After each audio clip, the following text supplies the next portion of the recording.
Hey team, welcome back.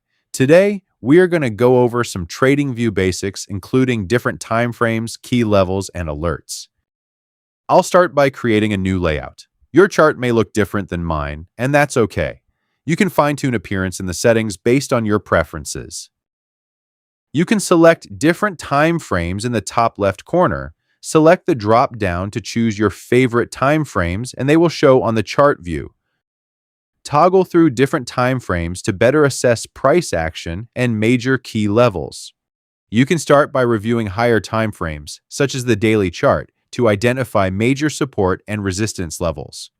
Low float stocks often respect key levels from the 4-hour, daily, and weekly charts.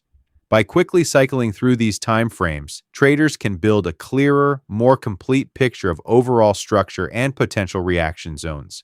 These areas also support better risk management, since stop-loss levels can be planned just below key support or above key resistance to reduce downside exposure. You can set chart alerts to stay informed even when you're away from your computer. Alerts help you stay in the loop and support disciplined execution by keeping you aligned with your trade plan rather than reacting emotionally in the moment.